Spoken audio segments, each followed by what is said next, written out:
Yo, what's up, YouTube? What's up, Facebook land? It's your boy JD, aka Mr. December. And we back, y'all, with another live stream.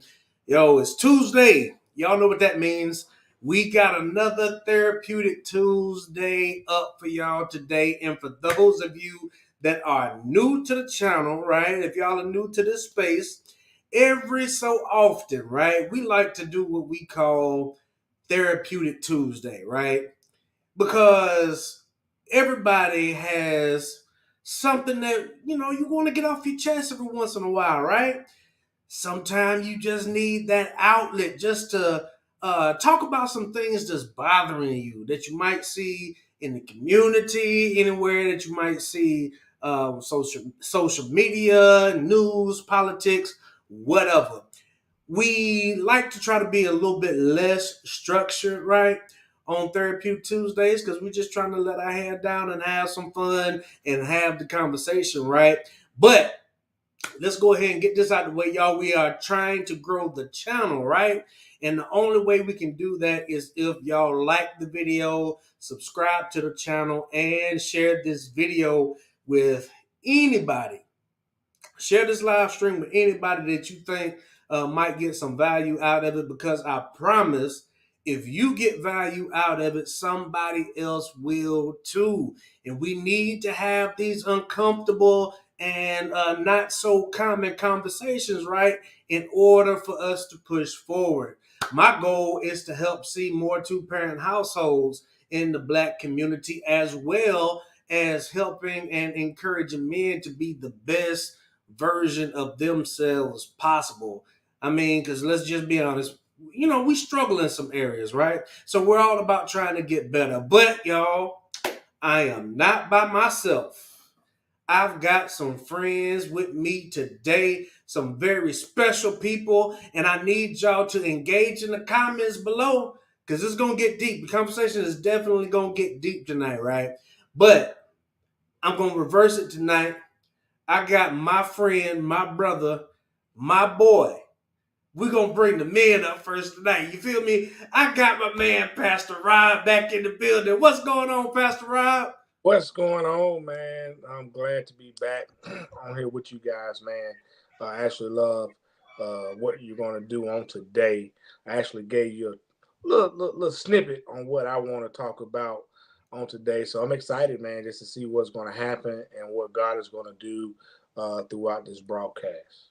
All right, man. I am with you. We are going to have the conversation. And then I want to bring up, let's see. I got two lovely ladies in the back, y'all. Let's see. I am going to bring up the one, the only Alabama church girl. Say something to the people, Val. Beep, beep, toot, toot. Hey, good people. It's your Alabama church girl here. First, giving honor to God, who is the head of my life. To all the leaders, saints, and friends, welcome on in. Hey there. Howdy, cowboys. I see you. It is good to see you again. It's good to see you again. Let's see. And y'all know it's usually four of us up here, right?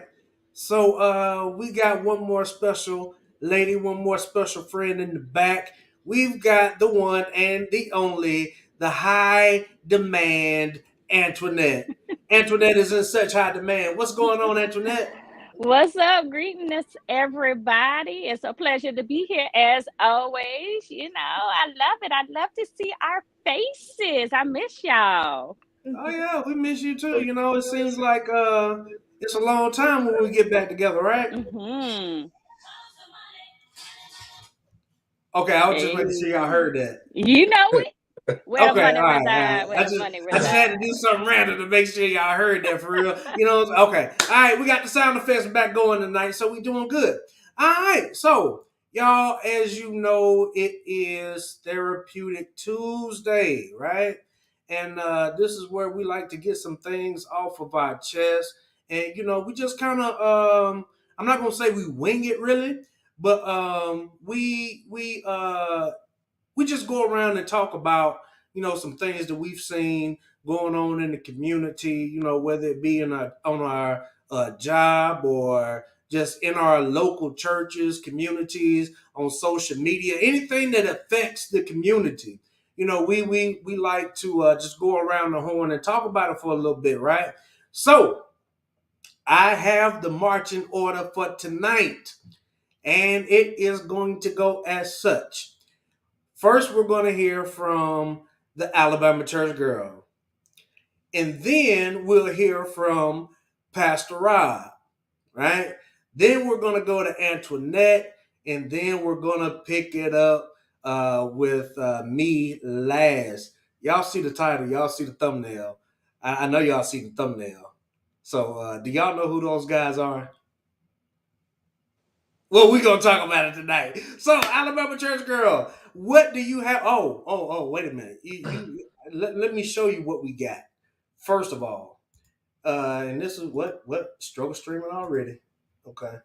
We'll bring this up. All right. All right. Alabama Church Girl, I think this is the one.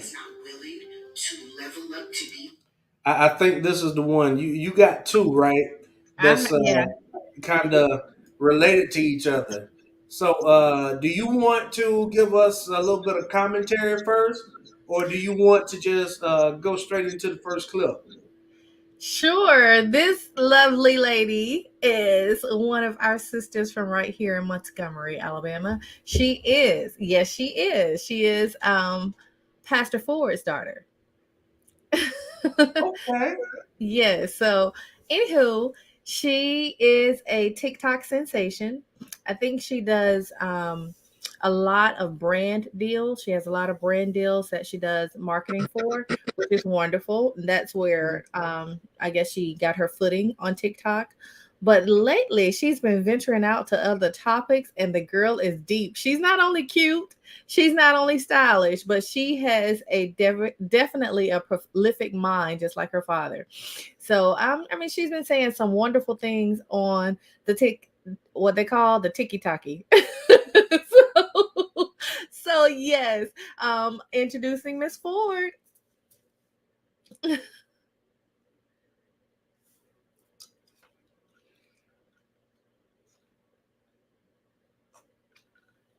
You're on mute, JD.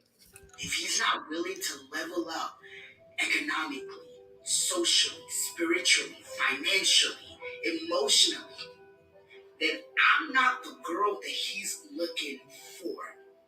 I'm at the point in my life where I will accept nothing less than what I deserve. And it scares a lot of people off, but I'm okay with it. Because not everybody is supposed to go into the promised land with me. I hope you're at the same point too, sis. All right. I want to play that again. We're gonna play it one more time. Where I know if I'm at that point in life where I know if a man is not willing to level up to be with me, then he doesn't really want to be with me. If he's not willing to level up economically, socially, spiritually, financially, emotionally, then I'm not the girl that he's looking for. I'm at the point in my life where I will accept nothing less than what I deserve. And it scares a lot of people off, but I'm okay with it. Because not everybody is supposed to go into the promised land with me. I hope you're at the same point too, sis. I'm at that point in life. All right. Well, y'all heard what the sister had to say. Let's see. We'll start with Alabama Church Girl. Go ahead, Val. Go I ahead. loved it. I loved it. I loved it. I loved it. I love the confidence that she delivered it with. I love the poise that she delivered it with. And I love the assurity that it's okay that I'm not for you. I understand that. That I'm not for you. And it's okay. You can, keep looking, keep searching. on past me. But I'm okay with who I am, where I am, and what I'm doing. If you're not okay with what I'm doing, okay, it's fine. I'm just not for you. And that goes for friendships, that goes for family, that goes for business relationships, that goes for your coworkers. I'm not, everybody ain't for you, and you're not for everybody. It's who can handle you and who can receive you. When you find those people, those are your people. So that I was loving every moment of what she stated, and I just had to share. Okay. All right. Well, just real quick, I'm gonna do a video about this word, and I actually want to discuss it on the show one week about this word, which you said, if you can handle me, right? Okay, so it's that word can kind of go two different ways. If you can handle me, meaning that, like if you can deal with me, but then sometimes you hear some ladies say, "Hey, I want a man that can handle me." Y'all know what I'm talking about? Hmm. So it's like, do women actually want to be handled like that though? It depends. I feel like Jill Scott when Jill was at the Breakfast Club. Y'all remember that clip? She said that every man can't tell me what to do, but if you can tell me what to do, then you can tell me what to do. That's that Crown Royal on ice, baby. Hallelujah.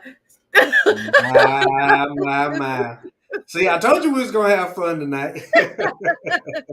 But yeah, that's what I kind of wanted to know, right? So I think that sometimes that statement gets misconstrued, right? Because listen, I'm gonna just be honest with you.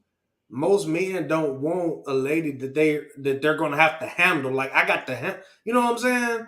And that's just being real. And then Pastor Kim, what's her last name? Y'all know what I'm talking about? Our I'm sorry. Caucasian sister with the short hair Mm-hmm. that wears the big glasses a lot of times. Mm-hmm. She's We know who you're really talking good. about. She's really dope. Kim Speaks she's on Sir. Instagram. Yeah, But I know who you're Val, you talking know what I'm talking about. about. I know who you're talking about. Okay, so she put up an Instagram post not long ago, and she said, "Yo, if you're a lady that has to be handled, you probably don't bring peace." So I And will say this, JD, because you taking me a place that I'm trying to. I want to butt in. I'm come sorry for on, interrupting, but I gotta say this. There's a difference in culture. There is a difference in culture. So I respect what she's saying and what she's doing, but that ain't for me. Because we have different syntax. We get caught up on the lexicon, but we have different syntax. When we use words, the way you say a word has a totally different meaning. You might say it one way and it means something totally different from the way you say it another way. So you really have to pay attention and not be tone deaf. your point is very well taken, very well taken. But men do want peace. All men, not just some of the men. All men, we want peace. You know what I'm saying? But anyway, Antoinette, what about you? What do you think about this clip? What she said? Well, just like Val was saying, it's all in how you're receiving it.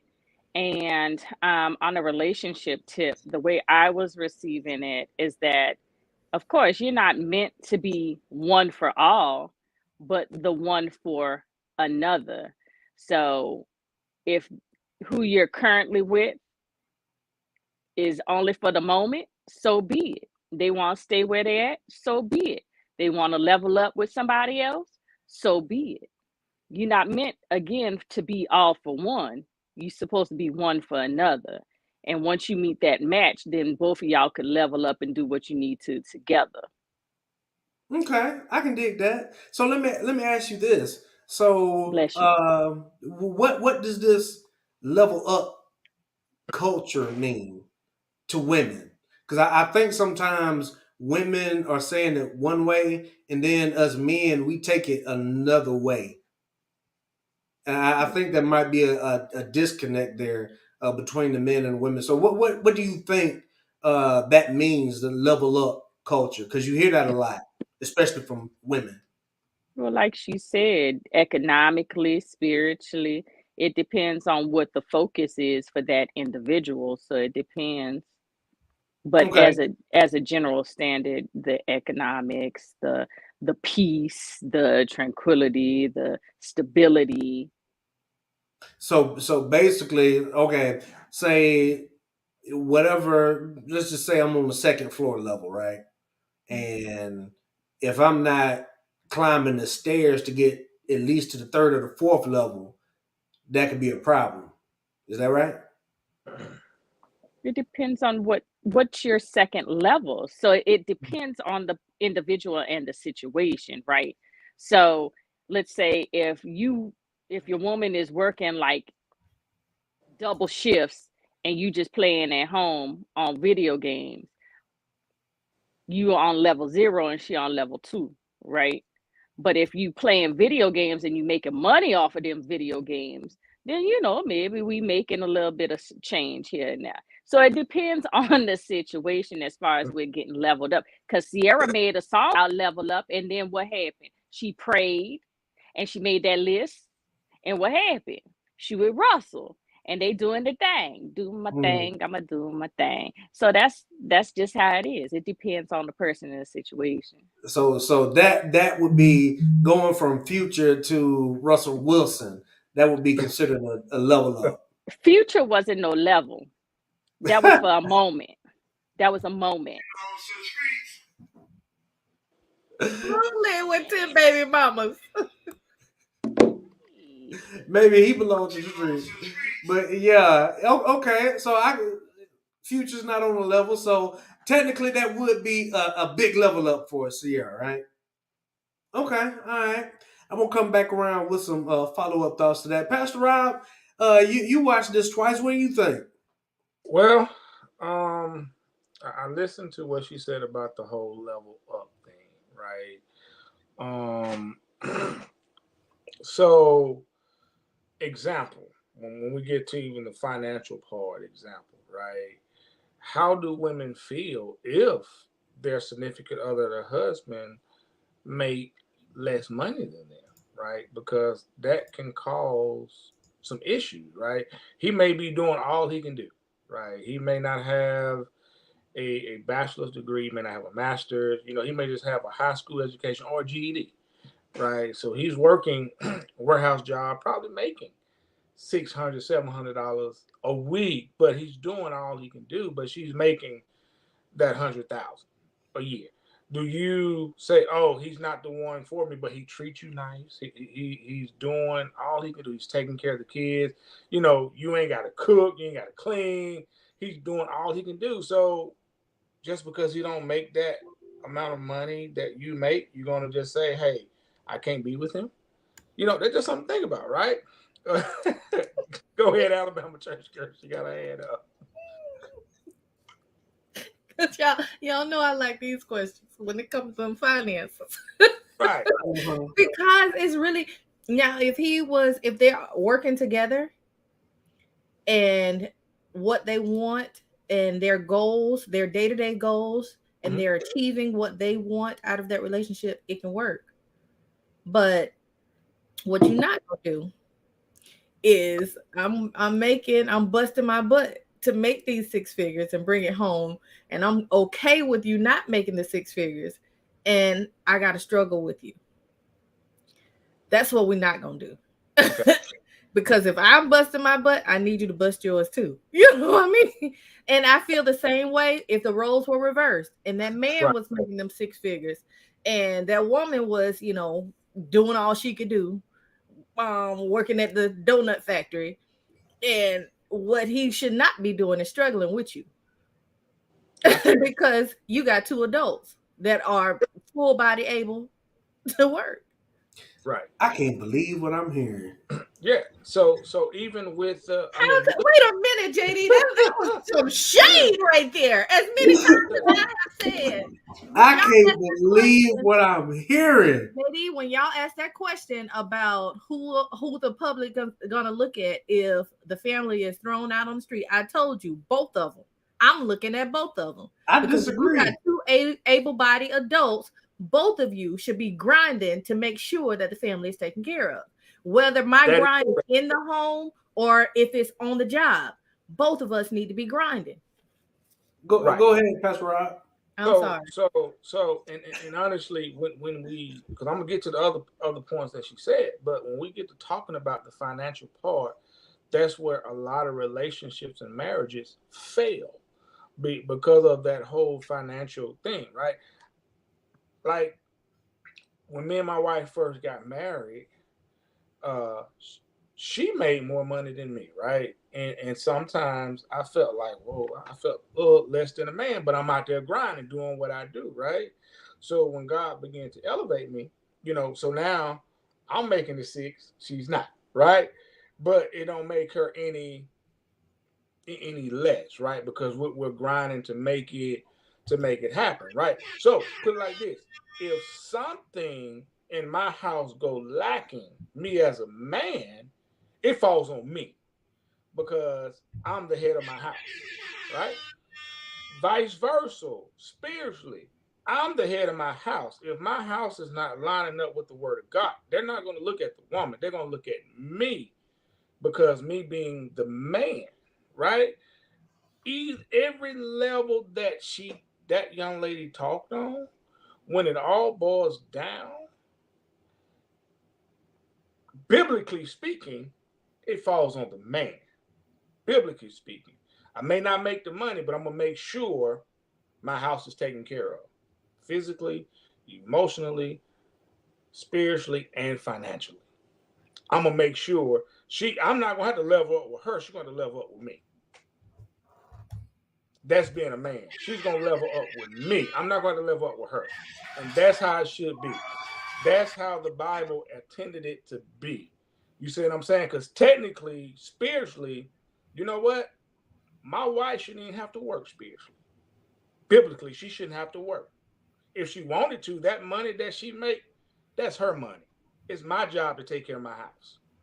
That's how it should be. So no, level up with me, baby. I ain't gotta level up with you because I'm coming in with something. Yo, Sound see, like that's leadership to why I me. need backup. You understand what I'm saying? Look, that's what I be trying to say all the time. So, like, Alabama church girl, I understand what you're saying.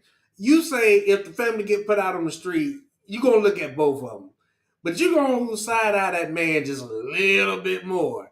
I mean, Well, let's just honestly, be honest. my side eye would to him would be if he was getting behind, because it takes a process before you get put out. Oh If he yeah, was getting behind you should have said and the something. responsibility was on him, he should have been communicating with that woman.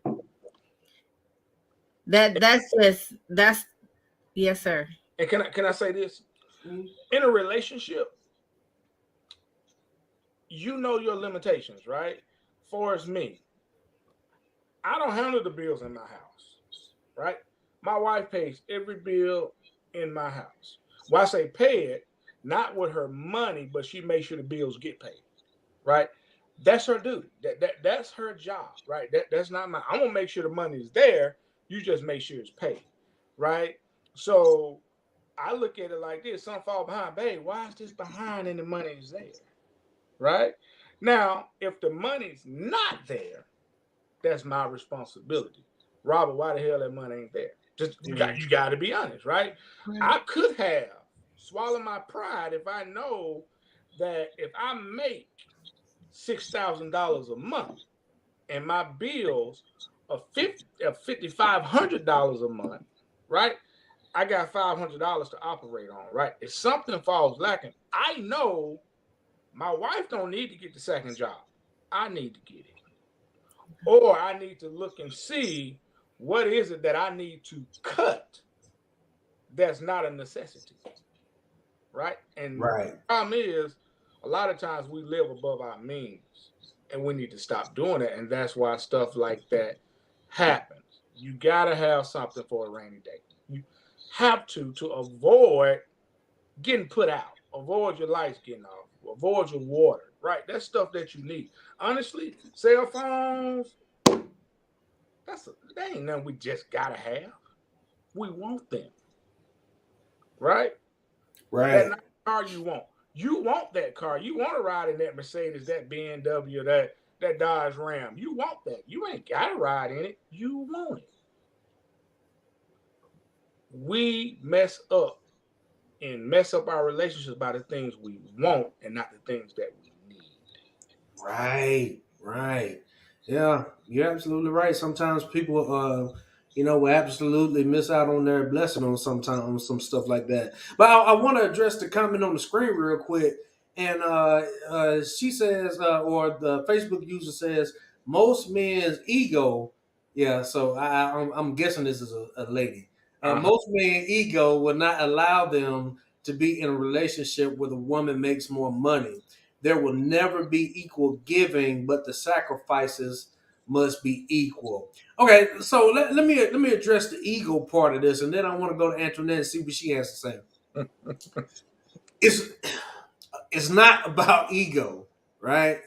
It's the fact that pressure is built for shoulders and not hips, right? So, like Pastor Rob said, the man, if you're going to be the leader, protector, provider, priest of your household, right? You have to be able to carry the brunt of the load, and then that comes with respect, right? Mm-hmm. Now, let's just be honest. Most women, not all, but most women cannot give a man his due respect as a leader, a guider, a protector, if he's not making more money. If the man is not making at least what she has or not more, then 9 times out of 10, that man is not going to get the due respect or the proper respect in his house, So, yeah. Ooh. And I just got, can I give y'all a real life example? Yeah, go ahead. And with me, for instance, and I think I shared with JD last night, man, him talk last night, right? So I made a big decision in my life with a job that I was making, 100 grand plus, right? And this job was causing me so much stress, so many problems. Been there close to 5 years, and I decided to resign from this job, right? But before I resigned, I had other job opportunities. I ain't just leave a job not having something in my right hand, right? So I left a job making close to 120,000 a year, right? I left that job. And before I left, I had a conversation with my brother-in-law, and my father-in-law. Like, look, guys, I got to leave here. If I don't, I'm about to go crazy. I'm going to be in the hospital. I'm probably kill myself, right? So I said, these are the jobs that I have in front of me, right? One of them was driving back and forth to Birmingham, making pretty much the same amount of money, right? Another one was here local in Montgomery, about 30,000 less money, right? The question was, Robert, if you take this job making less money, you'll have more time with your family, Can you take care of your household making less money, right? So guess what? I said, I can, but this is what I got to do. I got to cut X, Y, and Z in order for that to happen, right? So guess what? I don't have those 3 properties that I can go hunt on this coming up winter, right? But I have one that I can, but the other ones I won't, right? It's not going to kill me cutting out some properties, right? It's not going to hurt me. It's not going to cause strain on my wife trying to make sure XYZ still paid, right? So sometimes, and guess what? She's making a little bit more than me now, right? And I don't care. You know why? Because if she want to quit her job right now, my house still taken care of. So those conversations like that, you have to have with your spouse to let them know, hey, this is because this decision don't just affect me, but it affects the entire household, right? So I don't care if mine make more than me. It don't bother me. It used to, but it don't now because I'm sure and I'm confident in who I am, right? Because I know whether she make more, I make more. I'm still the head of my household. I'm still the man. I'm still gonna make it shake regardless. And that's what people have to realize. And that just happened to me 2 weeks ago. Absolutely. Alabama, Antoinette, is on you. I'm gonna work backwards. So, that's basically growth and seeing the bigger picture. And sometimes it takes a minute. It's not gonna happen overnight. You got to go through a couple of experiences. You got to come through a few fires. You know, that's just what happens. But at the end of the day, you learned from it. You survived those trials and tribulations. And what we need to focus on is cutting the stress, right? And managing the situations that we are presented with, because only we can conduct what's going on and how we going to make this shakedown happen. What's going to be the end result? End result is going to be a factor of effective communication. So we're going into financial literacy, the effective communication, like you stated, the wants versus needs, but we have to have the conversations, just piggybacking off it. Now, if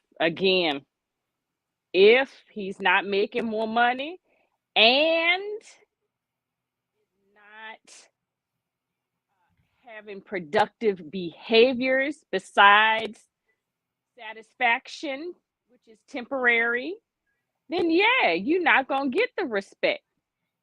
You're not. Because you're not being creative, you're not using your gifts in more ways than one to make this money and to keep this house balanced, to keep our sanity balanced, and to keep just the whole mental state together so that way we could grow. Um, but yeah, that pressure on the hips is pressure on pipes too. So, I'm just saying. Okay, so yeah, you're absolutely right. But what I meant by that was, so pressure meant for shoulders, not hips, right? So y'all ever seen the image of Atlas holding the world, right? If Atlas shrug, what happens? You know what I'm saying? That's how Face still has that's it. how a lot of men feel. You know, we have the world of our family, job, and all that on our shoulders, right? To beat all of that, and if we shrug, But JD, the But world is can I falling, say right? this? Can go I say ahead, this? Val. Yeah. I want y'all to understand that we have a pressure too, and the pressure lives in our womb. And Yeah, no, no, no. We're not saying that you don't. have you ever seen the image of the woman carrying the world in her womb? Mm-hmm. Yes. Lady, did you leave me? Right. I mean, Exactly. we face a pressure too. Maybe his internet went down. That's Maybe. true. No, I'm He And still left. like here. we, oh, He left we by said myself on that. before. Yes. Because even though, regardless, hey, beep, beep, toot, toot, regardless, we're in this thing together. And that's really what we want y'all to understand. That it Oh, really is not me versus you. We're not doing this. We're trying to do this. And absolutely. please open up and stop being resistant and let us do this. Because we like men. We like boys. Mm-hmm. Yo, Hello. shout out to And like, Over the Top WME. You know what, Colette? I thought you was gonna speak to the ladies and not even say anything to your boy. So I'm glad you came back through with the come throughs. If y'all haven't checked out her channel yet, please go do so. She is absolutely awesome. But go But ahead. I'm sorry. Alabama oh, church and girl, women do this too. There It are ain't some, yes. men, it ain't just men, right? It's women too. So it works both ways, But us men, including myself, we're very prideful, right? We need to learn how to swallow our pride sometimes. And when you need help, just ask for help, right? And that's the thing, I did a series, I think month before last. It started off, help Jesus, I got issues. All of us got issues, right? We just got to face the issues that we have and just be willing to ask for help from your spouse or your significant other. Mm-hmm. Absolutely. Totally I can agree. dig it. I can And dig it. like, and let me just say this. We've said this before. The backbone of man is strong. So if Atlas drops or shrugs, he's in space. We are that unforeseen force Mm, that will have your back. that's We deep. are that back. We are space that back together. Oh, oh, we got it. All right. Keep it pushing. Okay. I, We I hear I you. work know as you a got to move collective. on, Jay. Oh, I'm sorry. Go ahead, baby. Go ahead. I know you got to move on to the next clip, but I do want to make a correction. I said Pastor Ford's daughter. It's Pastor Kyle Cersei daughter. Okay. All right.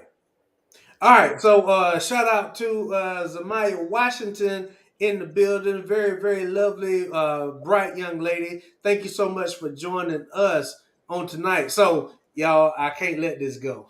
I kept seeing this. I saw this comment, right? So I wanted to go into it just for a brief moment. Foolish call.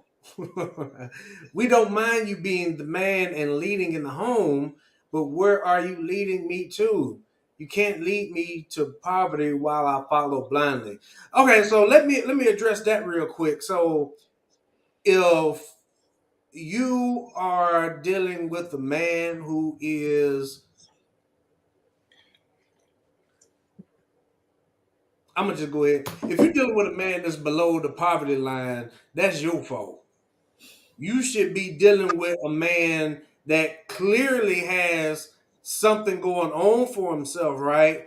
To where you can just on the outside looking in see that he has a solid foundation, right? See that he has a track record of paying bills on time and things aren't falling behind. He's not getting an eviction notice. He's not pretending to own a house, but he's living with his mama and them. You know what I'm saying? I mean, come on. You have to be able to be you got to be able to discern better. You know what I'm saying? And I'll just be honest with you. This goes for men and women, right? Sometimes we like what we like, right? We like what we see, even though we know that that ain't good for us. But what do? We'll listen uh, to what the body is saying, and we'll go for it anyway, right? Knowing good and well that this might not be the exact right way for me to go. Now, I don't think that a woman should have to necessarily build up a man. I do think that a woman can help build with a man.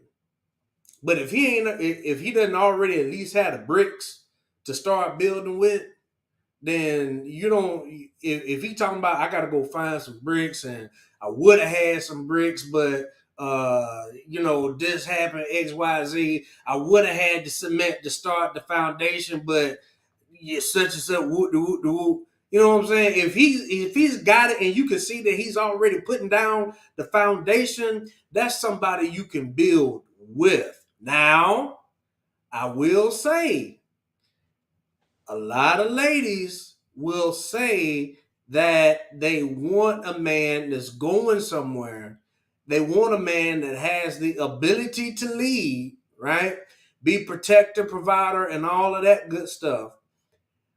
But once you get an ambitious man like that, then you can't deal with it because that's a man that's focused on his purpose, focused on his hustle, focused on his grind. A man that knows, hey, my family is dependent upon me, whether I have the family here in place already or not. My future legacy is dependent on me.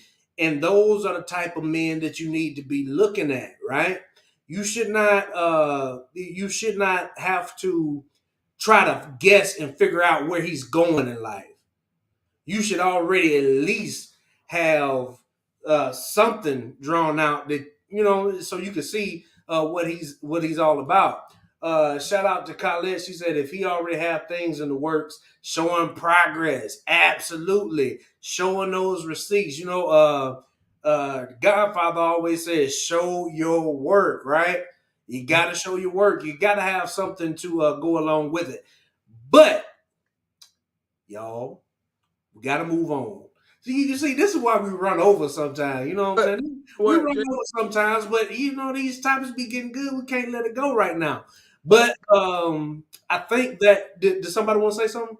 Yeah, the thing is, when it comes to relationships, we ask all the wrong questions when we first meet a person, right? I'm sorry. When if I was single, right, and I'm fit to try to talk to someone, yeah, I want to know how old you are, what different stuff like that. But hey, what's your credit score? You know what I mean? How long you been on your job? You said, do you own your? I want to know stuff like this because nigga, you got 300 credit score. I don't care how you look. You know what I'm saying? You've been on your job. I look at let me see your resume, some of the jobs you had. You know what I'm saying? You had 6 jobs in the past 3 years. There's no stability. So why do I want to put myself into a position like that? You see what I'm saying? No. You know what I'm saying? So, bro, I can't do it. Them the questions we need to ask instead of just trying to just jump straight into bed. I don't care how good she can, do whatever she do. I don't care. Nigga, my thing is, if you ain't got it together that way, I'm wasting my time and you're wasting your time because what's going to happen? You get into a toxic relationship right there. You know what I'm saying? Now everything is going in your name. Right? You're struggling trying to pay for everything. Then, like Alabama church girl said, you're going to be outside. And who you looking at? No, look at yourself because you did it to yourself. Because you didn't ask the right questions. You asked the wrong questions instead of the right questions. Right, absolutely. Does anybody want to address the comment on the question on the screen right now? Asher's son says, so if an incident happens with him because things happen, should she still follow?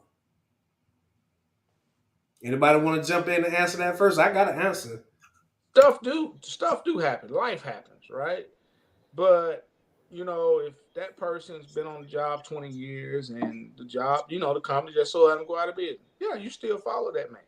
He still has some type of stability. She still has some type of stability.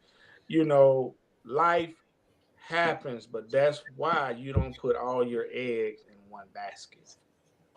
Right. Anybody else want to follow up? Well, let me just say real quick and we'll move on.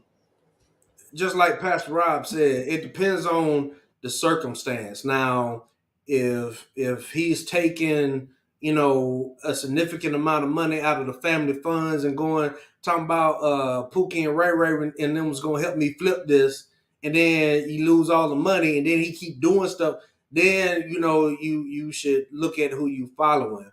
But like Pastor Rob said, if it's a situation outside his control, all of a sudden he goes in and doesn't have a job anymore, then you should absolutely still follow and help build him up, right, and help him carry the family along through this hard time, right. But what's right and what's wrong. What's foolish and what's not foolish. And if a situation happens like that, by then you should know the character of the person. By then, I said at church Sunday, if your character lines up and everybody can vouch for your character, it doesn't matter what happens or what anybody has to say about you, because your character will vouch for you, right? So, all right, well, here we go, 50 minutes. All right. Alabama church girl had another piece of a clip, and we're gonna move on. We're not gonna spend long on this one. Wait a minute. And then we're gonna go to Pastor Rob. Y'all, we might run a little long today, just a little bit. All right, here we go. I don't think I talk enough about the fact that I've worked years years in my career exclusively only with men, individual, family, and group therapy only with men. And I'm not a critic without credentials. I'm not a podcaster. When I talk to men particularly about things that will help you, washing the dishes, maybe reading a book on emotional intelligence, like I'm literally attacked in comments that I'm giving you capital FREE advice from a licensed therapist, and it's nothing but abuse. And so one of the biggest things that patriarchy takes from men, one is the ability to receive feedback, two, the inability to listen to direction from women, especially a woman that knows more, has more than you. And the third is that it robs you of the possibility of ever experiencing love, because love requires vulnerability. And if you're always right, if you refuse to listen, there is no vulnerability, there is no love, there is no reciprocity. So you are right. Patriarchy's killing you. All right, Alabama church girl. What do you have to say about this? I can't believe what I'm hearing. She just followed up a conversation that we had a few weeks ago where we shared that video about the young man, he was a homosexual young man telling heterosexual men what was wrong, why the relationships between men and women are not working, and the attacks and the abuse. And I stated when we had that conversation that sometimes you're just not listening when the woman tells you, hey, this is what I like. No, women want this, and I'm going to give her what I want to give her. No, excuse me, sir. I like it like this. Like, I don't know what I'm talking about when it comes to relationship with me. I'm a woman. I'm sure I understand myself. So when I'm telling you, please listen. And then you have others, because accountability can only really truly be enacted within your own community. For instance, Black men should hold other Black men accountable. I don't expect Black women to fully hold Black men accountable. I don't. I know we can tell you some things that are not going right, but I only expect other Black men to hold each other accountable. So here we are. We have a woman, a professional woman, saying some of the same things. I know, I ain't got no license and all that, but I got a high emotional intelligence, and I can see what's happening in our community. And so, she was just validating some of the same things that I said, and that's why I had to share. Like, see, I told y'all. We tried to tell y'all, and y'all don't like to listen. But she just clarified that, hey, sometimes it's the small things that are catching us up in the snares. What did the word say? It's the little foxes. Come on now. I got preachers on the line. Come on. I can't hoop like y'all, but I can doggone talk it. I mean, your point is well taken. Let me tell y'all a story. This is a really good story, and I'm not going to take long. A man took his wife to the doctor, and he told the doctor, he said, "Look, doc, my wife, she won't cook, she won't clean, she won't make up the bed, she just won't do nothing. Will you please help me figure out what's wrong with my wife?" Doctor said, okay. Took her back and examined her, stayed back there for about 30 minutes. When he came back, he said, "Sir, I found out what's wrong with your wife. Let me tell you what's wrong." Man said, "No, doc, I don't want you to tell me." He said, "Show me what's wrong with my wife." Doc said, "No, brother, I don't think I need to do that. Let me tell you." He said, "No, doc, you my doctor. Tell me, show me rather what's wrong with my wife." He said, "You sure?" He said, "Yeah, doc, I'm paying you. Show me what's wrong with my wife." Well, the doctor said, "All right." Took the wife in his arms, started rubbing on her and kissing on her and running his fingers through her hair. And, she just started laughing and giggling and, just blushing and carrying on. And he said, "All right, sir, she going to need this 3 times a week on Monday, on Wednesday, and on Friday." And the man said, "Okay, doc, I can get her here on Monday and Tuesday."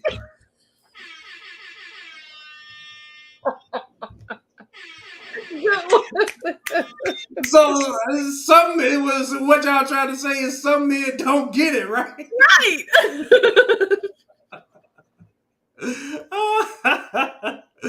But yo, I gotta agree, on some things, right? Sometimes we as men we don't want to take advice from women sometimes, and I think that the reason is because of the demeaning feeling that some men get behind it, right? Because I get where the sister is coming from, right? But she and what she's saying is I agree with some of the things she's saying, but at the same time, she still sounds a little bit condescending, right? A little bit. What do y'all think? I think it was intentional. Mm. Because And, she and said I've been trying to tell y'all and y'all been abusive in my comments. So now yeah, I can see why she was condescending. But Okay. I also think that she also made a good point when she said that read a book, you know, wash the dishes. Just small things. Those very small things that could change your whole relationship.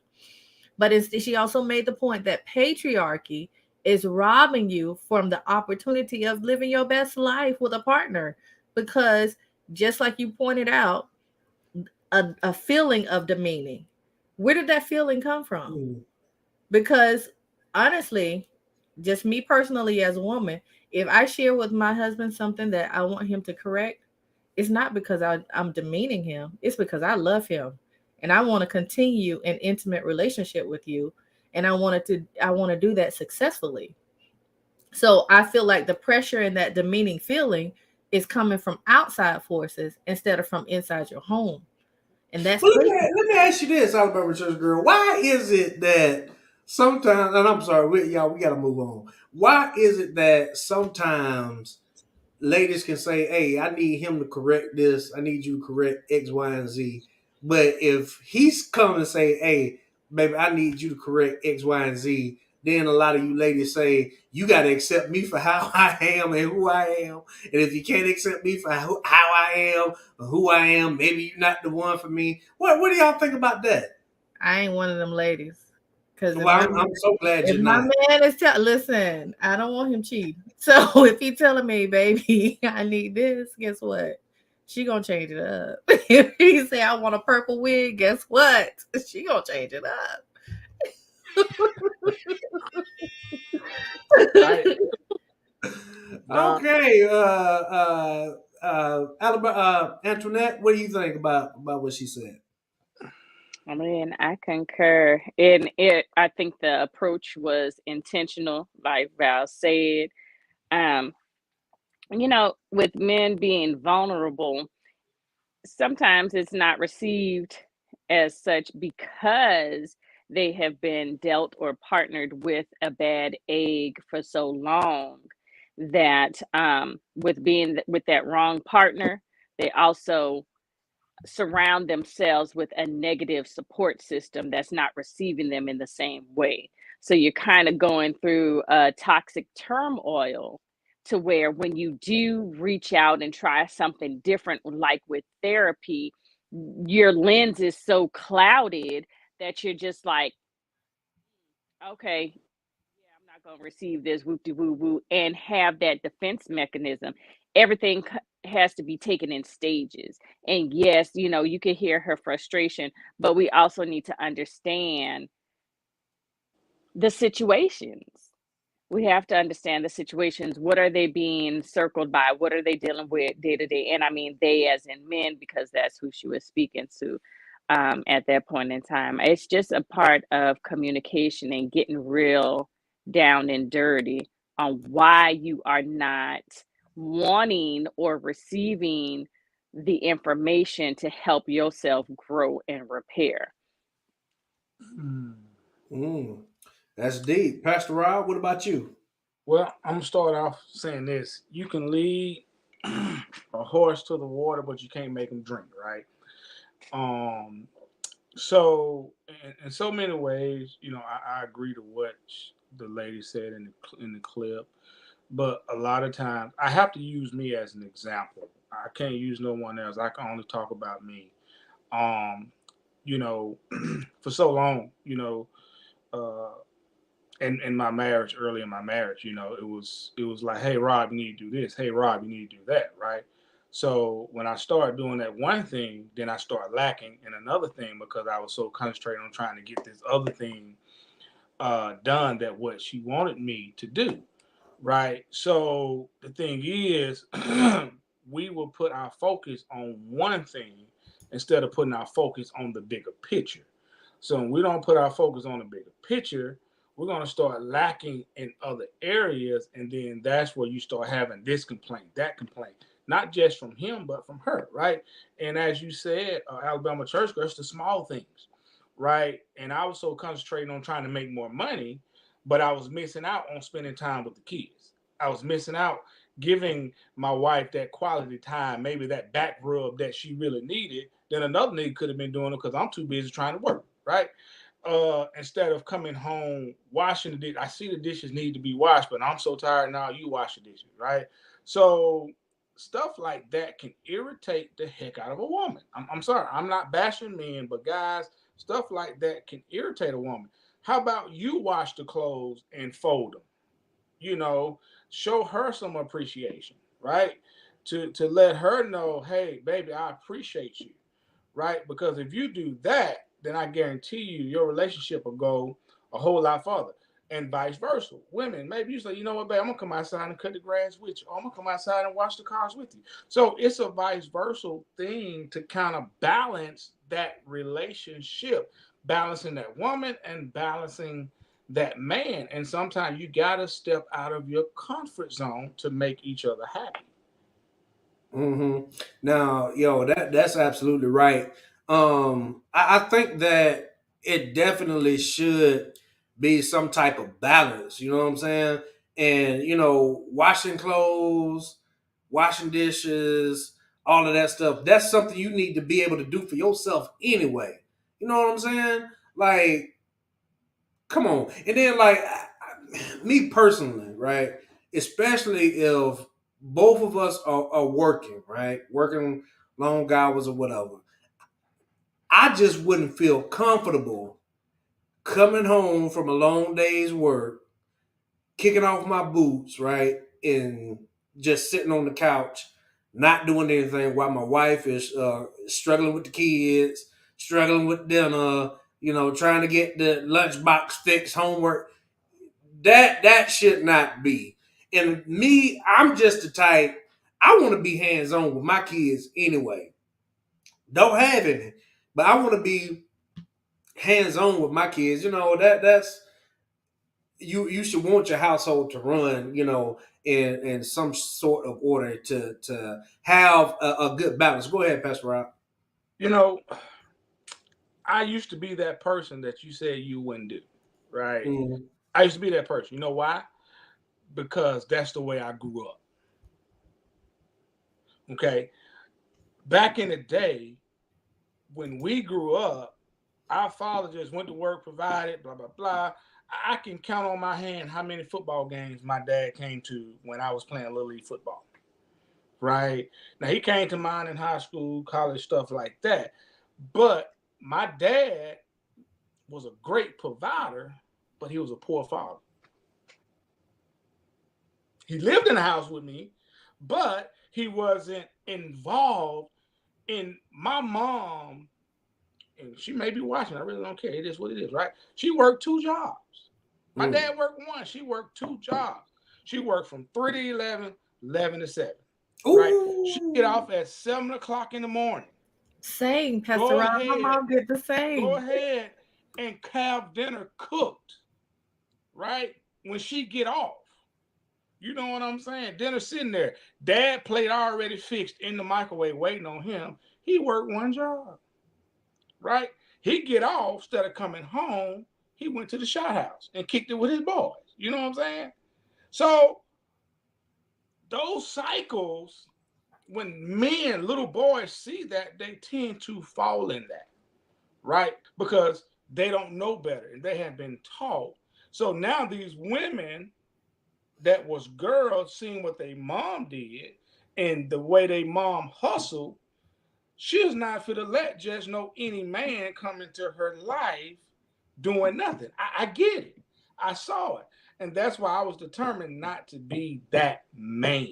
But I found myself falling into that cycle and I had to stop it immediately because I don't have men, I don't have boys, I got all girls, right? So I want my girls, right? I'm showing my girls how a man's supposed to treat them and provide for them and not vice Absolutely. versa. Absolutely. Alabama church girl, what do I usually say over here about the men? Yep, there you go. We got this group of men over here, and this Yep. group of men down here. This group of men, you can see their work, right? You can see what they're all about. This group of men is it's kind of sketchy. We Yep. represent this group of men over here that want to be leaders and providers and priests and prophet of our home. And look, I'm gonna just be honest, and I'm gonna say this, and we're gonna go on. I advocate for the men over here, this group of men, Mm-hmm. but I have never seen such a group of weak, weak men. Men gonna have to start being stronger, right, and standing up on that square and believing in something, wanting to have a legacy, wanting to raise a family, wanting to leave something of meaning behind when you leave here. Y'all, I say it all the time. Legacy is so important to me, and I believe it's important to most men. Let me read a couple of comments and we'll go on. Zamaya says, in a relationship, each partner have to realize changes do not happen overnight. Absolutely. Sometimes you got to work at this thing, right? Also, each partner has to have some form of understanding. Absolutely. We definitely need to listen to understand, right? And not listen just to respond. And she also says doing things out of the ordinary is highly attractive to some individuals for both parties. You know, Amen. it- Amen. absolutely. Sometimes ladies like, if you just go take the trash out and you don't have to even ask, right? Or you come offer to cut the grass and you don't even have to ask. The You know, laundry. some us men, we like, for a lady to come in, you got a little something in the sink or whatever. Yo, let me load up the dishwasher for you, and let me go ahead and wash these dishes for you. Man, listen, that's one of the keys to the kingdom right there. I ain't gonna tell you what the rest of them are, but yeah, that's one of the keys to the kingdom. Then everybody's just down here agreeing with what's being said. All right, so y'all, we are far past our time. We are gonna move on to Pastor Rob next. Pastor Rob has a topic that he wants to talk about that I think is very, very much needed in our community, because I don't think we really realize, um, especially from the outside looking in, some of the things that a lot of people in our community are dealing with. So, Pastor Rob, go ahead. You have the floor. All right. One of the things when he sent me the message on yesterday, one of the things that God laid upon my heart is that we overlook is that there are a lot of kids that are in DHR custody. And what are we doing as a community to help these kids once they get out of DHR custody into the real world, right? So I just kind of got slapped in the face, right? Because actually, I'm actually working with these type of kids now. I'm actually over the maintenance department over all these facilities. So I see what these kids are going through. I actually talked to a young man on yesterday that has been in DHR custody since he was at a young age and was molested by his mother's boyfriend, right? So he has an issue when it comes to men. right? He don't trust men whatsoever for what was uh, done to him. So my question is, what can we do as a community to help not just the young boys, but these young girls too? Because I've ran into some of these young girls have been molested as well. Mother or father may be on drugs, or their mother may have had them and just left them right there at the hospital. I mean, so these kids have so many things that are going on in their mind, and we as a community, we just look past it and not trying to do anything about it. And that's why we have so many of our teens out there acting a certain way. Some of these kids are have foster parents. And foster parents don't care. They just worry about getting a little check every month, right? So we, as Christians and as a community, what can we do to help those kids? That's one of the questions that I'm posing on tonight. Um, and I think JD, he talked to one of my good buddies on yesterday, that's in the Birmingham area, that does a mentoring program for young men. That call, I think it's Men Power, men helping these young men. They do courses on how to tie a tie, showing them social skills when they go interview for a job. Because these young men, they don't know this, right? Because the place that I work for, these kids stay in this building all day. They go outside to the back to go to school in another building. So they're like confined to this one building all day. And some of them are there from, I mean, they may be 10 years old. They may not leave there until they're 18, just depending. The next step, if they should get in any trouble, that next step is into our judicial system.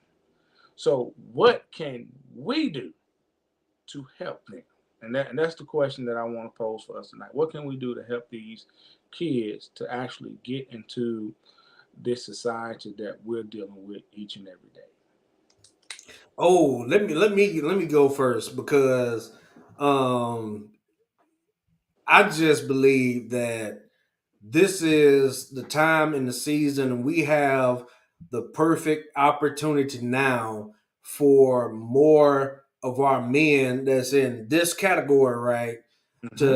to step up and start doing some mentorship, because I think that part of the problem is that too many people don't see the positive male role model, especially in our communities, right?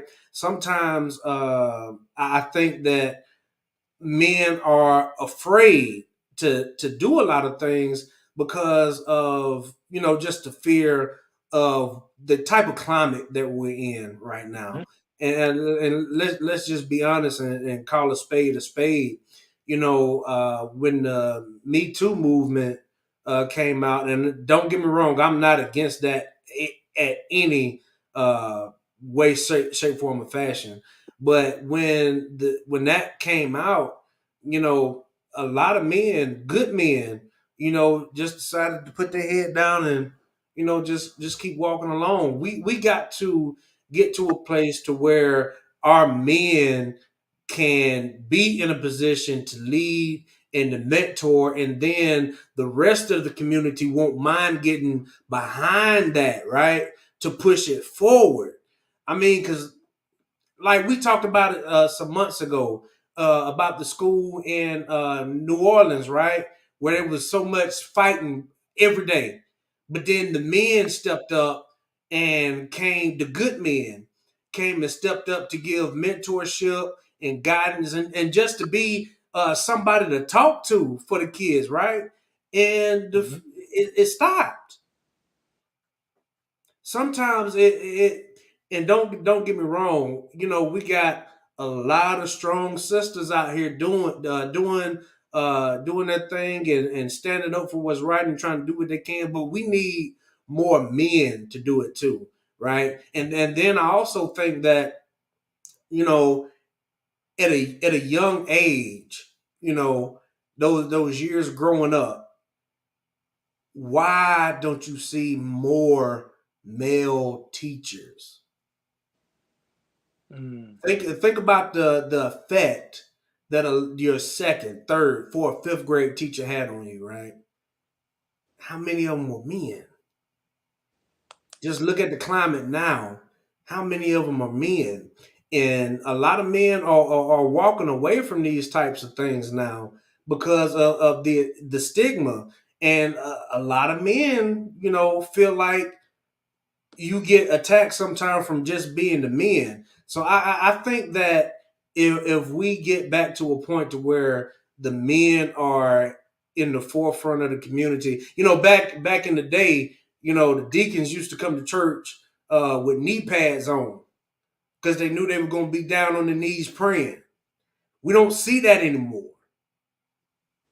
And I think that if a lot more men would step up and do some mentorship, and I'm talking about some serious mentorship, like I was talking to the brother yesterday, etiquette classes, just any forum where you can talk freely, right?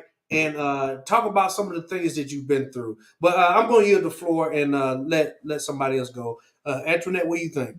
So to tap back into what Pastor Rob was saying, what can we do as a community? Well, first off, we need to recognize that there is a problem.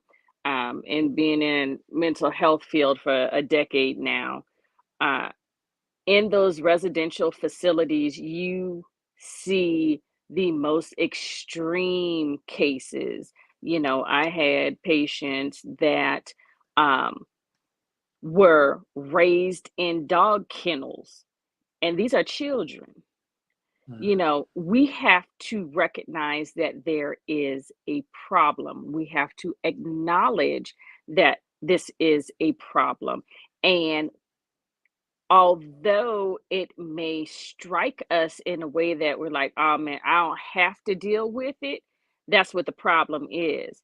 We do need to deal with it, and we need to be able to have a conversation to debrief and release the anger, the sadness, all of the emotions that we experience when we have the interactions of hearing these stories, because it's imperative for us to get involved in order to diminish all of these issues that have been transpiring from generation to generation. It's all out of a compounded reaction of us not dealing with it and us keeping it in the closet.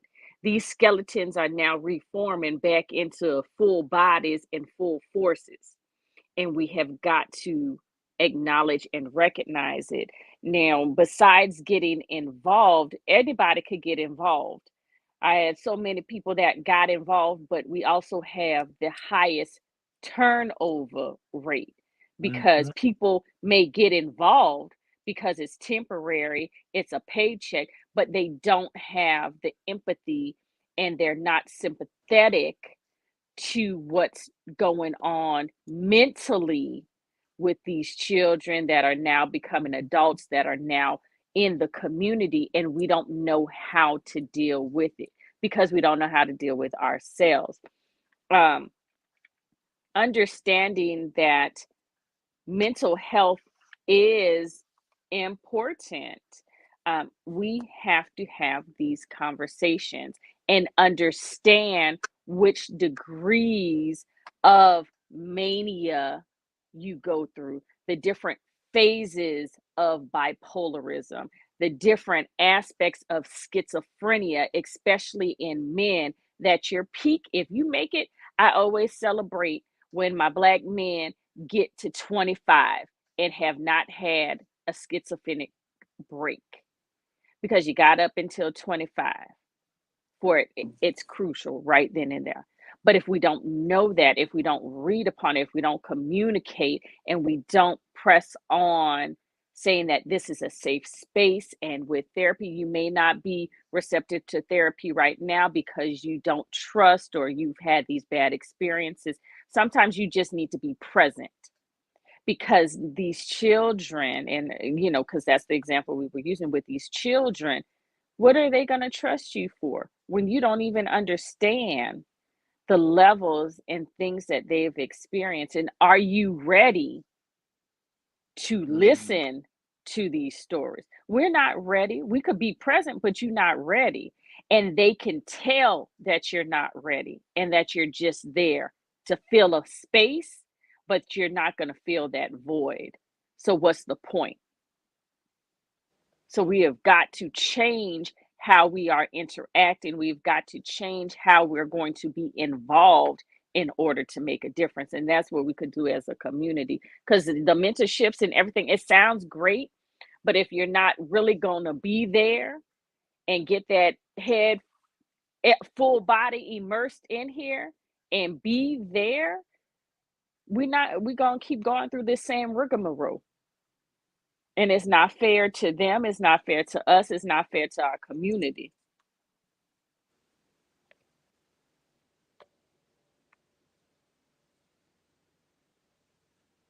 Shout out to Lawrence Jones in the building.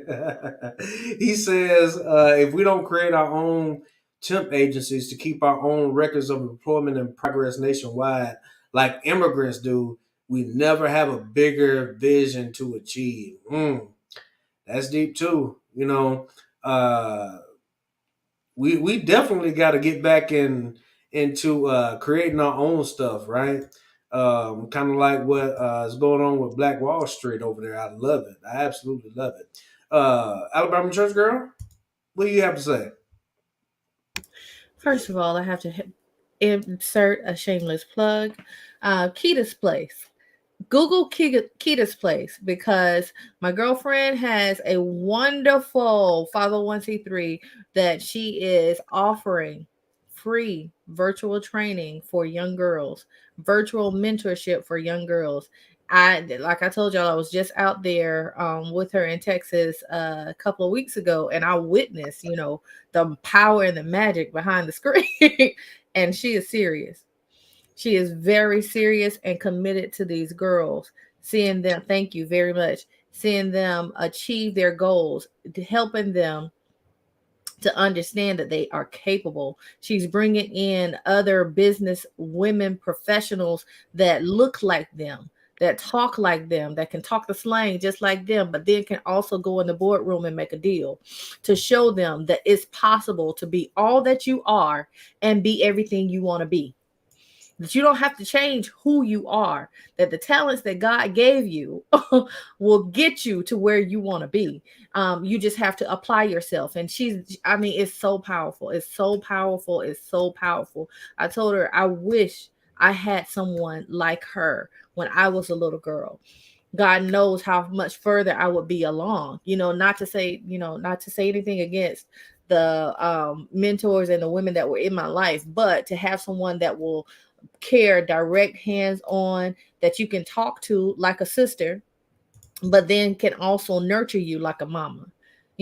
That's powerful. So just so you know, Kita's Place, please Google Kita's Place. There you have her information on there. Inbox her, let her know if you have a niece, a daughter, a friend, that is interested. I think her ages are from 8 to 14 right now.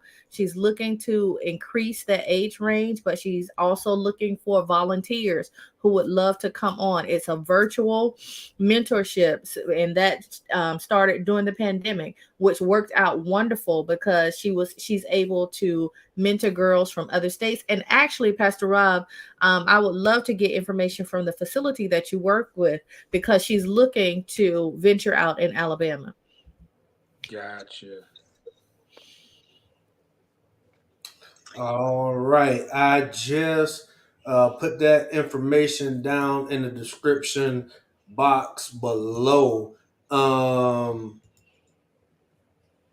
if anybody wants to go down in the description box to get that information, please feel free to do so. It is in there now. So, I want to thank Pastor Rob for bringing this to the forefront and bringing this to our attention, because, I mean, let's just be honest.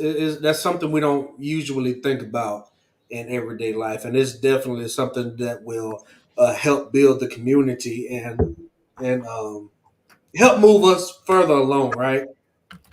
Because the young kids are our future, right?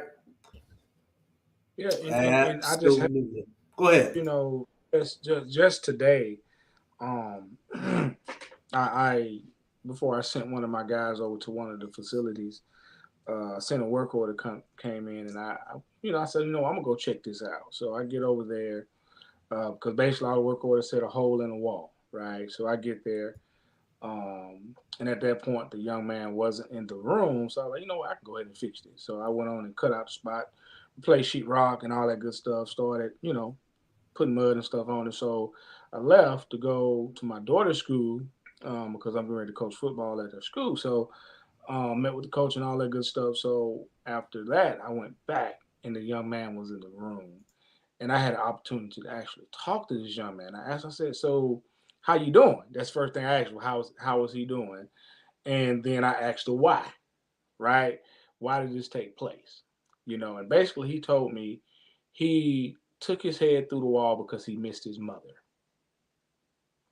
right? And it just blew my mind because he wanted to go home to see his mother, but his behavior the week prior would not allow him to do it because he had some behavior issues, right? And I just told him, look, next time you want to go home, just make sure you're behaving, the week prior. So, and I was able to just kind of talk to him and met him where he was, right? So the thing is, the problem is these kids do not have consistency in their life, right? As Antoinette said, people come, people go. There's no consistency. There's no trust with anyone in their life because what's going in their mind, everybody that they have trusted has let them down. So when they see you, you're gonna let me down too, right? So you have to build that trust within those kids. And guess what? It can be grown people as well, not just kids, but grown people suffer with mental health as well. And it could be from that same child that's in that position now. They become that grown man or that grown woman, and they never was able to deal with the issues that they had when they were younger. So now those young issues have become into big issues. And that's why we're having the issues that we're having within our community because the stuff have not been dealt with. And people, when, like Antoinette said, when they begin to open up and tell you stuff, you don't want to hear it then, right? Because some of the stuff they're going to tell you is going to be some stuff that's going to blow your mind, and you have to be ready to hear what they have to say. Because sometimes it's easy to just listen than speak. Because sometimes you may not have the words to say, but sometimes they just need a listening ear, not what you think you should do, but you just need to listen to what they have to say. And a lot of times we don't want to listen. We always want to just talk instead of listen. And sometimes Absolutely. with, oh, sorry, JD. Oh no, go ahead. I was just agreeing. Go ahead.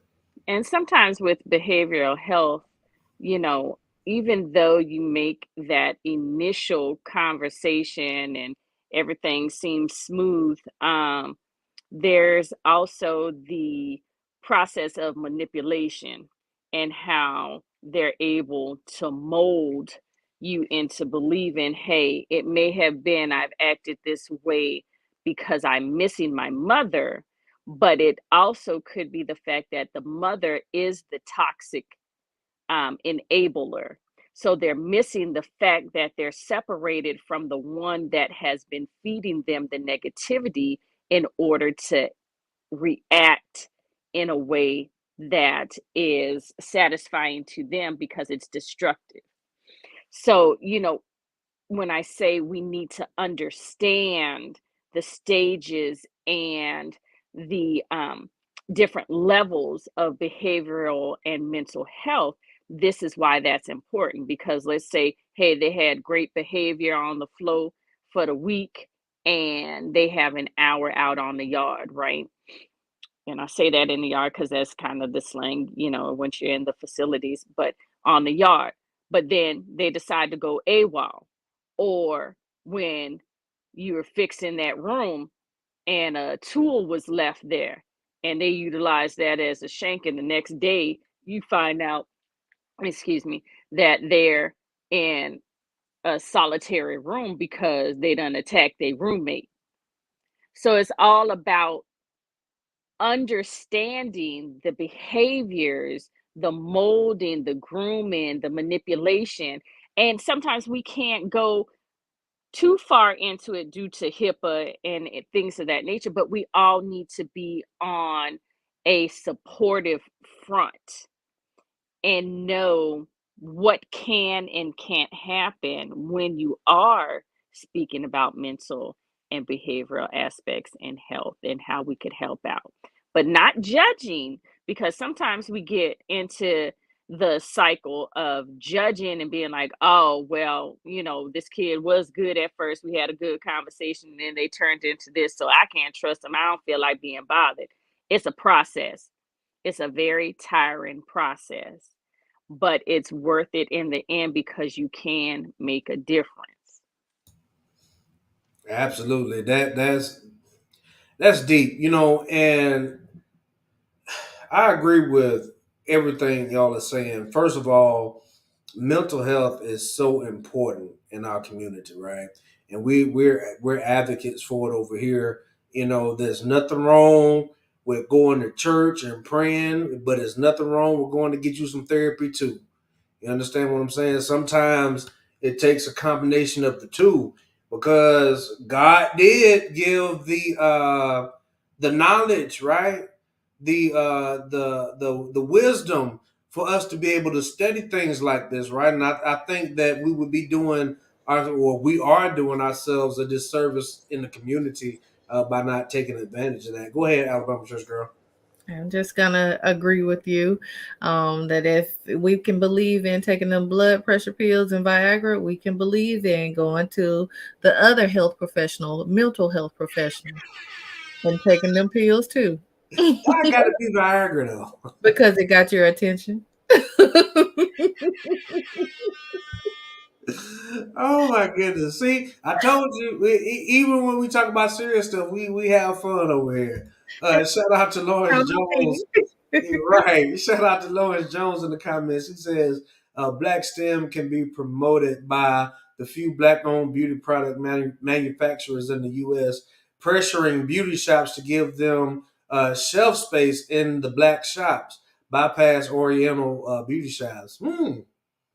Another shameless plug. I'm not mad at it. I'm not mad at it at all. But does anybody have any? We're already running long. Does anybody have anything else that they want to add to this topic before we move on? All right, we're gonna move on. Thank you so much, Pastor Rob, for that. That is excellent. We love talking about things like that over here. Antoinette, is on you now. All right. Do y'all know who this is? Have y'all seen this in the news? Antoinette is going to start us off and break this down. The floor is yours, Antoinette. Go ahead. It's only getting attention because the woman ain't Black. Say that again. I said it's only getting attention because the woman is not Black. Talk to us. So this little couple over here, um, this young lady, I guess if that's what we want to call her, was seen with blood that may have been the boyfriend's apparently. And when we dig a little bit deeper, this boyfriend, who we all could see is melanated, did not like the melanated women that created him. And so RIP. Wait a minute. Okay, I can do that. I was trying to find the right one. Let me do it again. All right. Well, I did not know who these people were. right? Um, Apparently they were a social media couple, right? Hmm. And what were they, TikTok famous or YouTube famous You know or? what? I don't even know. Yes. Whenever you just see, yeah, I think so. But I, The female is a social media influencer. Mhm. From what I've heard, she makes millions on social media. Okay. Now, this gentleman's brother says we cannot do this without community. In statement addressing Christian's previous tweets about black people and women. Okay, so this guy right here, he was found with multiple wounds. Right, we're going to try to keep it as YouTube friendly as possible, but he was found deleted and multiple wounds, and she had his bodily fluids on him. You know, the red stuff, right? So Mhm. um, his family has come out, and she wasn't arrested. She didn't get booked or anything like this. And this is what the brother has to say. He says, as a family, we strongly disagree with the ignorant and repulsive tweets from my then high school age brother that have recently surfaced. However, the tweets do not diminish our demand for a thorough investigation into Toby's deletion or negate the necessity for justice, right? It's been a week since my brother was brutally and senselessly deleted. Courtney Taylor Clinley's callous actions have not been met with an ounce of remorse. We've seen the videos of Courtney kissing her dogs while covered in what we believe to be my brother's. See that, and casually getting drinks at a hotel bar days later while my brother lay in the morgue. Well, let's just go and see some of the things that he says here. Um, okay, can't believe hashtag thinks I talk to black girls when I don't. He says black girls are born knowing how to shake they. Okay, honestly, I don't care. They not my type. The way black girls disgrace themselves on TV. Black girls aren't the only one who can cook in the world.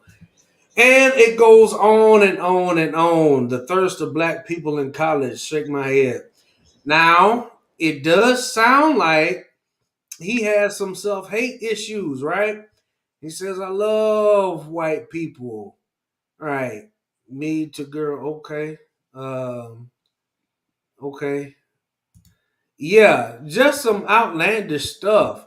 Now, the question is either way, with these comments or without them, does he still deserve justice? What y'all think? It's not our fight. Oh, It's it's not our fight. What community? Cause see, when we was breathing the same air, what community you was with? Go run tell that to the community you was supporting. It is what it Alabama, is. Alabama church girl, what do you think? I totally agree with my sister. But I would say this to add to that is that my sister said something earlier about the manipulation of the mental health system. And what I have read regarding this case is that she, the female, stated that she turned herself in and said that she was dealing with mental health issues. And that plays a part in why the police system is not pursuing any justice in this case.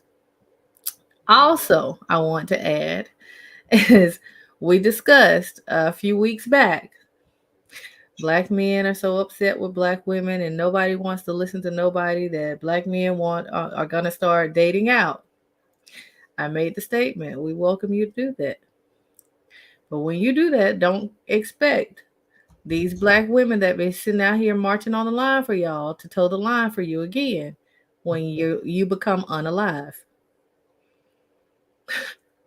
The protection is within the community. But when you're out here bashing the community and excommunicating yourself from the community, don't expect the community to come and rescue you. Mm. Deep, Pastor Rob, Well, first time seeing this, but everybody deserves some type of justice, regardless of you know of what you've been in, right? Regardless of what he said about uh, black women, he don't want a black woman, want a white woman. I mean, everybody have their preference, right? So, and regardless, I can go kill somebody right now and say I got a mental issue, right?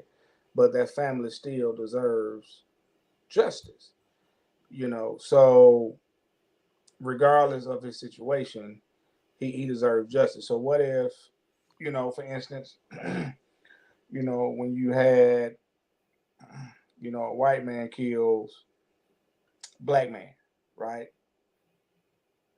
When Floyd was the police officer killed him. Everybody yelled, Black Lives Matter, right? So where's the Black Lives Matter for this young man, regardless of And that's no, exactly what It's they buying $6 million homes. exactly what I'm referring to. Is yeah, that when that happened, who were the first people out on the line? mm-hmm. You saw them black women standing up on them podiums and with the microphones, all in the news media, the person who recorded it to begin with. Black women will go hard for black men. That's But right. in his case, thank you. In his case, he was excommunicating himself from the community of black women with his tweets. So my point is not that the family doesn't deserve justice, because I do believe that they do, but don't expect these black women to go rallying in the streets to make sure your family gets the justice. Your family gonna have to go hard for you right now, because you kind of set yourself up like that. You know what I mean? Right. And I know it sounds real cold and it's real callous, but to be honest with you, that's how socialization works. and he understood the assignment. He understood it and he ran with it, and his family accepted it. And excuses are tools of the incompetent. And incompetent is not what black women are, nor is the community. You knew what you was doing, your family knew what you was doing, and a woman, a non-melanated woman can say that I am on my cycle and that is my mental health handicap, and get away with it, because with this case she has no defensive wounds. So with his size and her size, she may have did it while he was asleep or drugged him up or gave him a puppy child, whatever. Like I said, okay, rest in peace. However, you took yourself away, so you handle it. You knew what terms and conditions you signed up for and you accepted. So do that. We have other business to take care of. We still trying to fight for Emmett Till. So you don't want to be here? Don't be here. Follow the yellow brick road. Not the yellow brick road. The yellow The brick yellow brick road. road. And we'll Wow. follow the red brick road. Wow. Well, I must say, I see both sides of it, and clearly, some people can do things that we can't do and get away with it scot free, right? However, I gotta agree with Pastor Rob. I think everybody deserves a level of justice, right? But I also think that the comments that this young man made, and his brother says that he was in high school at the time, right? But clearly he still believes, right, and a lot of the things that he was saying back then. I think it's a shame that you would feel so strongly such strong discontent for your own people. And I think that it's something deeper there. I would like to know why. We'll never get it now, but I would love to know why. He felt some of the things that he felt, and I wish that it would have been a chance for him to maybe sit down with some content like this, because I mean I advocate for the men over here, right? But we don't bash and hate our women either. We talk about things like this because we love each other and we want to see us do better and flourish, right? So I just think that this whole situation, I don't know. To me, it had to be something that led up to it, you know. But unfortunately, I mean, now we might never know. We might never ever know, what was behind it, if she gets any jail time behind it, or what. Brother's not here to tell the story. Thank you so much, Aisha's son. She says this entire content is fire. Thank you so much for your support of the channel. If you haven't already, go ahead and take this time to subscribe to the channel, like the video, make sure those bell notifications are on so you can be notified every time we go live and every time I post a video. All right. Well, y'all, we had to cut it a little short, but y'all are looking at the title, you're looking at the thumbnail. I can't leave letting y'all think that we clickbaiting. I came across a gentleman actually some years ago, but he has resurfaced. His name is Jesse Lee Peterson. Has anybody ever heard of Jesse Lee Peterson? No? Well, y'all about to hear about Jesse Lee Peterson tonight. Has anybody ever heard of Kevin Samuels? The Godfather. I know the two ladies have. Pastor Ryan, what about you? Have you ever heard about Kevin Samuels? I have not, man. Well, we're gonna put you on some Kevin Samuels content. Valerie has her red flag, so yeah. The Godfather. So this is what we're gonna do. I got a video that I want to play, and it comes from Jesse Lee Peterson. He has a comedian with him, right? And her name is Takara Williams, right? And thank you, Lawrence Jones. He's heard of both, so he already know what we're about to get into. Yeah, I think Jesse Lee Peterson needs to be a comedian too. But comedian Takara Williams was on the Jesse Lee Peterson's show, and they talked about what men want versus what women want. So I want to play a little bit of this highlight, and we're gonna get right into it. We're not gonna talk about it long, but we're gonna talk about it strong. All right, here we go. Have you ran into any blacks who rejected you because you're so logical? Yeah. About things? Yeah. They have rejected you. A lot of women. Yeah. They call me a pick me. What's that? A pick me girl. I kind of heard that. What does that mean? That means that you would do whatever is necessary to get the man to choose you. Is that what they say? Yeah. But no, I think that women don't want to hear the truth, because women don't want to be accountable for their actions, and they want to blame all their actions on their emotions. Yeah. And women, that's like they talk about Kevin Samuels. Right. I don't necessarily like the lane that he goes with what he says. I don't like the way he says it. But I agree with a lot of what he says. And women, I lost so many followers because I said I agree with him. They were really upset with me. And they said, Kevin Samuels is gay and he's this. And I said, he's none of those things. He's He's just speaking the truth. Yeah. And the truth is, you want a high-valued man, which is fine if you want him, but does he want you? What do y'all think so far?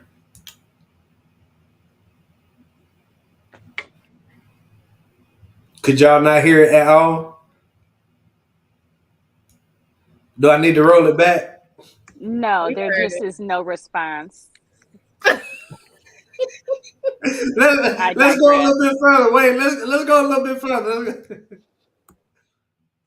if he doesn't want you, then your expectations are too high. You're not being realistic with your standards and boundaries for a relationship because you want this high-valued man who makes six figures and he's over 6 feet tall and he's got to be handsome with this amazing body.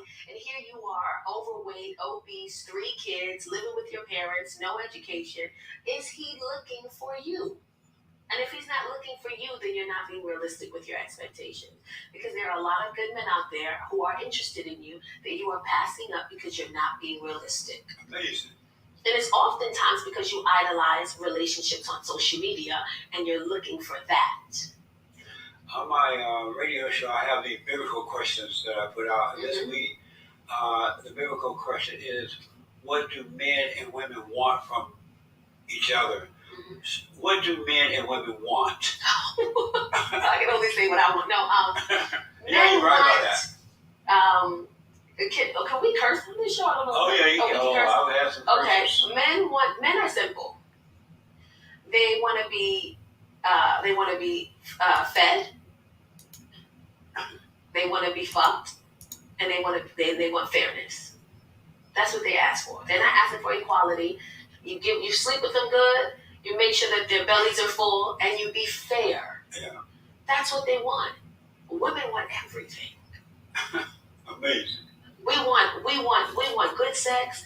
We want to be fair. We want equality. Women want so much, and it's just unrealistic. Women want.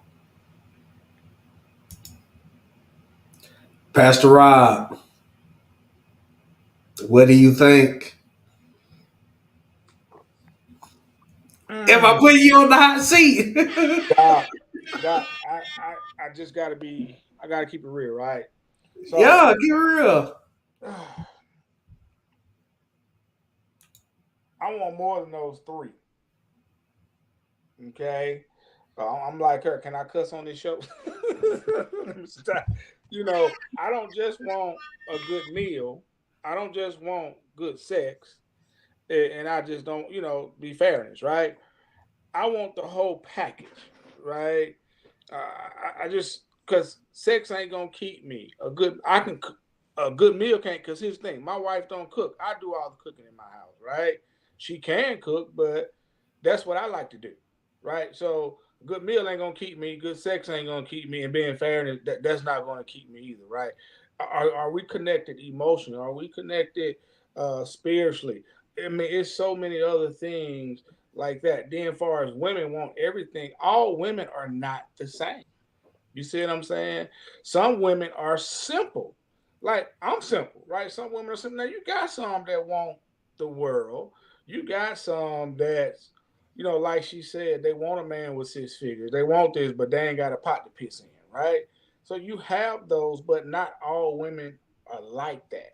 And not all men are like that. So she had some good points and she had some stuff that was just way off the wall, right? So to each their own. Well, everybody got their preference, to each their own. Yes, there are some good men out there that may not have that 6 figure, right? There may be some good women out there that may not have that. So a lot of times we miss out on our future blessings because we're worried about right now obstacles and what we want right now. We miss out on the future. You see what I'm saying? Trying to keep up, like she said. A lot of people are trying to keep up with social media. Heck, man, you had a conversation about somebody on social media just yesterday, right? They putting up a front on social media, right? So that can mess people up with social media and listen to all that bogus. You got to know what you want for yourself, and that's it. And don't nobody settle for anything. You know what you want. You know what you need. Don't settle. Please don't settle. All right, I like what Pastor Rob said, and I got a follow up question for you. But let me go. Let me go around. Let me hit Antoinette real quick. Antoinette, what do you think? You still silent over there? Just be the magnet you want to attract. Don't perpetrate like Jada, and be in your authentic self, because what's going to happen is you're going to keep dealing with all the foolishness. If you want to be foolish, you're going to attract foolishness. If you ready to get down with the get down and grow and everything else, that's what's going to be attracted to you. There's no need to be talking about these unrealistic things and this listing or whatever. Search within yourself, and then whoever is made for you will find you, and you get together like that. Oh, look at me. You'll get together. You will get together and be all right. So just, don't perpetrate. Be a magnet. Y'all remember some time back we did a reaction to a lady that was on Kendra G's show that had the list that was this long, and even Kendra said he don't exist. And sometimes I think that people do have unrealistic expectations, but I also think that social media has inflated a lot of our expectations as well. Because I've said it before. It used to be a time to where the lady that was working CNA job, got with the dude second shift at the plant. And they had a good, strong, silent family. Got together, got married, kids. And it's like people would call that these days struggle love, right? Nobody wants to struggle or go through anything, but if you put your 40 with his 40, you got 80. You know what I'm saying? And you look at it like that, I think we'll be much better off. But Alabama Church Girl, it's on you. What do you think? I think that she gave her disclaimer in the beginning and she told her truth in the end. Her disclaimer was, I'm a pygmy. So we already knew what was coming behind that. Her truth in the end was, I can only speak for what I want. And that's really where she should have kept it. All that was in the middle was filibustering. She should have kept it at, I can only speak for what I want. Tell your truth, sweetie, because every woman is not like that. You got a very valid point. And, we didn't make it through the whole video. We might go back and revisit it. But being called a pick me or whatever, she is one that is picked. She has a ring on her finger. You know what I'm saying? But I also agree with Pastor Rob. It's going to take a little bit more than those three things. But one thing that I wanted to follow up with and ask, right? Pastor Rob says that nobody, men, women, should not settle. Right? I want to talk about this because what is settling? Okay, if we hear the word settle, oh well, I settled for you, right? That's something that we take in a derogatory manner and we consider it disrespect, right? Okay, but if you are an average man, right? And when I say average, I mean like most people, right? If you are an average man, what's wrong with getting with an average woman? If you are an average woman, what's wrong with getting with an average man? To me, get average with average, to me, y'all correct me if I'm wrong, but to me, that's not settling. So when I What do hear the y'all think? term settle, this is what I picture. Someone who is with a person because they were the only person that wanted them, which says to me that you're not doing anything greater to make yourself more attractive. I knew what I wanted. I had and still do because my DMs didn't stop working just because I got married. But I've had plenty of men who wanted to be with me, but I didn't settle for what was presented to me. I knew what I wanted. You know what I'm saying? So I did what I needed to do to make myself attractive to the men, that caliber of man.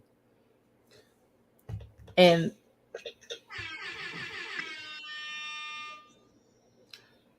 Did you hear what you just said? I'm very strongly know what I just said. Did y'all Did hear you what hear she what just said? I heard. For the ones in the back, she said that she made herself attractive to that caliber of man. Now, men understand, yo, I'm out of shape. I got to be able to compete. I need to get back down to my fighting weight so I can compete. Yeah. I let myself go a little bit. Yeah, brother, you right. I need to get in the gym. If you tell a lady that, you probably gonna get slapped. Hey, yo, sister, you let yourself go. You need to get in the gym. What? You probably gonna get slapped, right? But do you hear? You made yourself attractive to what those I types of want. men want. Right.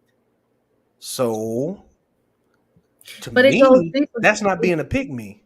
But No, it's not. It's not. And that's why I will never tell anybody. I used to be a pick me. I used to be, and I'm honest and I'm very transparent about that. And honestly, I really feel like growing up in a Pentecostal church taught me to be a pick me. Watching women accept men, dog them out, and stay in the marriage because the Bible says taught me to be a pick me. And when I went through that crap myself, and I knew that the soul of me was not going to tolerate what the soul of my mama tolerated, that's what broke that crap up. Then, no. I got to get out of this because otherwise, the spirit of my daddy and his folks who like to murder folks is going to come on me. So I had to get out. I had to get out because just like you said earlier, that men want peace, women do too. Mm. I don't want to be raging war in my household. I don't. I'm glad you I feel that don't. way because it's some ladies out there that love being hell raisers, Well, But not all of I us. don't I don't Not think all. that's the majority though. But yeah, and honestly, I don't think she meant to say won't, but I think she meant to say need. The caliber man that she needed in her life. You see what I'm saying? Because of want, we can always want some, but what we want may not always be what we actually need. They What kind God? of coincided though, Pastor. Yeah, I got you. I got you. I got you. I got you. But you know, But I will say, he gave you exactly what you needed, right? yes, He gave exactly. He touched and my soul the way it needed to be right, touched. right. And see what I mean by the word settle, spiritually is that we have to make sure whoever we're with, we talked about it last week, equally yoked with. You know what I'm saying? I'm not going to settle for someone that I'm not equally yoked with, right? Because that won't work at all. So that's why we have to pray and seek God for the person that He will have for us. So that means women, don't you go out there searching. You did the exact thing. You prepared yourself for him, right? And he found you. You didn't find him. He found you. So But women I got, feel like Ruth though. You know how you know what I'm Ruth saying? went and laid at the bed skirts. Right. I made myself attractive. I got out. I knew where the men that I want to be a partner with. I know where they hang out. They say ain't. it again. I got out. I made myself cute, and I tell my niece this all the time too. Get out and make your sit the girls up and get cute, girl. God, yes, sit them up. That's it. That's it. Because you'll be surprised. You know, you that man is out there searching for his wife. you have to make yourself available, put yourself into a position where you can be found. You're not going to be found just sitting at home. You Right. see what I'm saying? Prepping yourself at home, but you ain't out there. You know, Right. we can't find you. You know what I'm saying? There you And go. guess what? I may not find you in the church. You see Thank what I'm saying? you. You may not Exactly. be sitting You. on that front row because the one sitting on that front row ain't the one for me. And I will say this too, Pastor, because I grew up that believing that the man that I was going to be with needed to be in the church. After dating, several men in church and going through hell dating several men in church, I realized, nah, y'all are worse than men who don't go to church in a lot of aspects of your character. So I'm going to make myself available to the man that has character. And regardless of if he's in church every single Sunday, what is his character like? Like, can I really live with a person that don't care about people? I can't do that. I can't do that because my heart is, I tell y'all all the time, I'm an empath. So I can't be with somebody who is just vile in their spirit. I can't do it. You know what I mean? So, and it was other things that I was looking for. And they didn't have to be, what the church told me, that he got to pray 50 times a day. And, that sounds real cult like. But when it comes down to it, and we in the pressure point, can you get a prayer through? When I grab your hand, you already know what I'm grabbing it for. I didn't even have to tell you where we were going with this, but we both bow down and pray. Those type things is what I was looking for, not necessarily the rituals that of your life, of your religion. I don't want a ritual. I don't, because witches do rituals. I need someone that's authentic. You know what I mean? That had a heart. And so, like I said, I made myself available for him to find me. And it's not about being I'm not a pick me, because just like Pastor Cersei's daughter, if he wasn't vibing the way I'm vibing, and his mindset wasn't where my mindset is, I'm okay if you didn't choose me, because I know where I am and what I'm expecting. I know what God was gonna send me. Praise God. Hallelujah. That's it. I hear you. Antoinette, what you got? When you have your person, you'll start displaying your gifts. If you're finding that you are holding back, then that's not your person. That's not your partner. That's not who you're supposed to be with. That's the person for the moment. And you got to get through those moments in order to get to the gift. Mm-hmm. I hear you. And your point is very well taken. Listen, y'all, we out of time. We are far, far, far past our time. I kind of figured we were going to run over a little bit tonight. But do y'all feel better? I feel better. Good Therapeutic Tuesday, right? This was good. Yeah, Yes. absolutely. Listen, y'all, please like the video on the way out. And if you don't mind, please share this live stream with others. We got to get the conversation out there, y'all. And the only way we can do it is with your help. So share the video, subscribe to the channel, comment down below. Let us know what you think, and put timestamps below so we know exactly where you're talking about. And we will try to respond to those as we see them. But I want to go around the horn one more time. Pastor Rob, you got anything to say before we get out of here?